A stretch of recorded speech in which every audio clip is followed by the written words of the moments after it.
welcome back to my channel. If you're new here, my name is Jennifer, owner of Citrusandwillow Skincare and Citrusandwillow Advanced Aesthetics courses. In today's video, I want to show you a lash lift and tint with beautiful brows and lashes. We are obsessed with this company. They make it so easy for you to have an amazing lash lift, giving the results to the client that they're looking for, and you're not going to have any complaints from your clients. They're just going to be shocked and love them. I also feel like beautiful brows and lashes make it so affordable, price point wise, for a clinic or a spa to bring that in and use it on your clients. They have a 3-step system. I absolutely love it, and it works fantastic on my clients. Just remember, you guys, to open those satchels, I use a lash lifting tool, poke a hole in it, squeeze it out, and you can get 3 to 4 applications or 3 to 4 clients out of that. And you put tape over it with the date, and it usually lasts about a week. So you have plenty of time to get a couple more lash lifts in there, and you're saving money in your overhead by utilizing those satchels more than once. I'm gonna show you my simple way of doing my lash lift and tint. I love doing this in my clinic for my clients. They love it.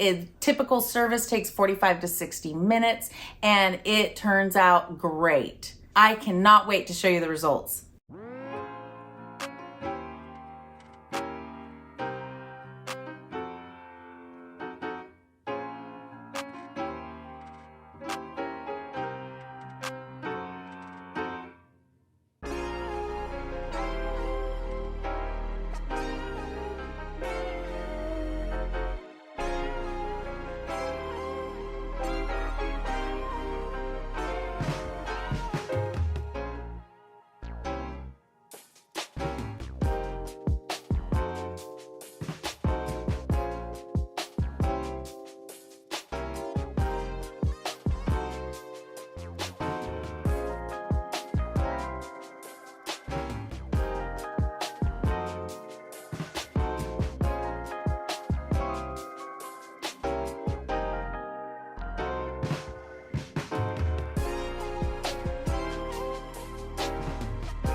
Aren't those results amazing? They look so good.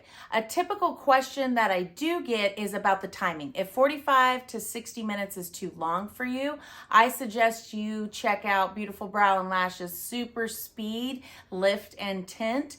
It is a shortened version of the 3-pack and it takes less time. If you're struggling to get the results that you just saw, then shield placement is going to be your first bet on checking to make sure you're placing them correctly and close enough to the lash line.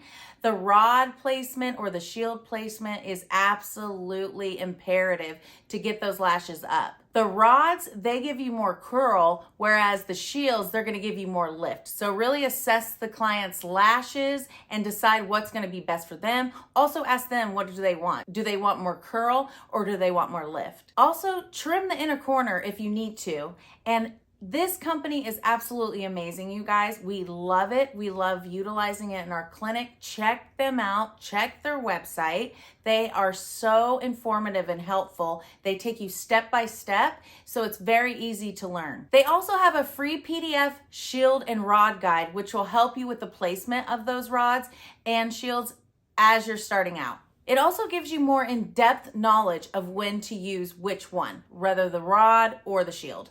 The most common question that I get are about the results and how long they last.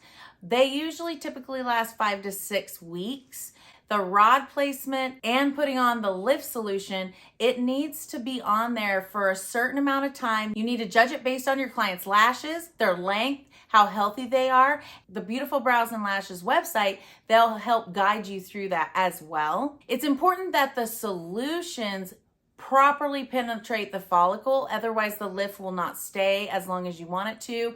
And the aftercare is super important. Your clients cannot get their lashes wet for 24 hours. If they shower, you do not want them to have the water go straight to their face. Another thing is any type of water is going to make those lashes go down. You want to make sure that they're keeping them dry, giving them some aftercare tips, giving them a brush that they can take home and utilize it. And always brushing up. I like to brush up, then I brush on the top. And that helps to keep the lashes lifted every single morning. And it kind of helps them from going wonky. So after a few weeks, if your clients are coming back and their lashes are wonky, it's really about lash separation at that time. You probably didn't separate good enough. So you need to make sure that you are separating those lashes and keeping the solution on long enough to get you those long-lasting results. Another big question that I really get, and this happened to me when I first started, is getting the lashes to stick to the rod. There are two common things that you could be doing. You're either using not enough glue or using too much solution. The more solution you put on there, it's gonna make the glue or the adhesive break down. So you wanna make sure you're using a small amount, but enough to be able to penetrate the hair follicle to give you that lift or curl. Another common question I get is, why is there residual glue left on the lashes post the treatment? You have a step 3 in that packet from Beautiful Brows and Lashes, and it's a moisturizing serum. So I put that on the lashes to loosen up that adhesive and to get all the glue off. If you're having trouble getting the glue out of the lashes, utilize step 3. It's a moisturizer as well as helps you get the glue out of the lashes. If your clients are coming back with those wonky lashes, utilizing the correct shield size or rod size is super important. It makes the lashes stay. Another thing I mentioned before is the separation. That's important as well. And double checking their aftercare. Make sure your client is truly taking care of those lashes when they leave your treatment room. Beautiful Brows and Lashes has an amazing printout that you can print out to help estheticians guide them through and give it to their clients. You can print those out, hand them out with each client. It's actually preferred, especially if you're starting out and a client has no idea, because they're gonna forget how to take care of those lashes lashes if they don't have some sort of directions. If you have a client that comes in with small lashes, they might not be a candidate for the Lash Lift and Tint, especially if the small or extra small rods don't fit. I recommend giving them a lash serum. Have them take it home, utilize it for a few weeks to a month, and then come back and try again. You'll be able to assess the lashes then to see if they're long enough to put up on the rod. And if you're looking to have that perfect lash separation, I recommend a few things. One of them is the tool, the lifting tool. I really like using that. I also love the Y-comb. The Y-comb is amazing. You can utilize both ends of that, whether you're combing or just flattening them up. If you do have a few baby lashes, teeny little lashes sticking out that will not glue up, you need to leave those out and just leave them alone. You don't want to damage those new hairs. My tips for getting the perfect lash separation is about the tools and practice. I like a Y-comb as well as the separator tool. It has a comb and a flat piece that you can do both. Or I also like the lash lifting tool. I actually utilize that quite a bit. You might have seen that in the video. Before you place step one, if you're having a hard time getting that perfect separation, my tip is to take a Q-tip, slightly damp, and loosen up the adhesive and then re-straighten them out, making them look like a perfect separation. The damp Q-tip will not take off the adhesive unless you're using too much. It just makes it more malleable so that you can re-mold the lashes. You can use water all before step one. If you need to utilize that water to get the perfect lash separation, take your time and do that. The clients will really appreciate it because their lashes won't be wonky in a few weeks. I recommend keeping detailed notes on all your clients. I recommend that to everyone, no matter what treatment you're doing, but this one's especially important because you want to make sure you know what they're using. So if something didn't work, you know not to do that next time, or if something did work, then you know what to do the next time. Or if it's exchanging around with different employees, you want to make sure that notes are written. It is super important that you utilize those notes to help you with your clients. We love beautiful brows and lashes in our treatment room. We really hope that you check them out. It is a great service to add on to any treatment menu. And I love giving the results to the clients. They are stunned when they see them. It is a great service. And it's in lieu of lash extensions. So it's a great way to do something to get their lashes lifted, get them dark without having to utilize lash extensions. I love it. And I hope that you guys seriously check them out. If you guys like this video, press that like button, subscribe. In the comments below, let me know what you want to see next, or let me know if you have any questions. I am here to help. See you next week.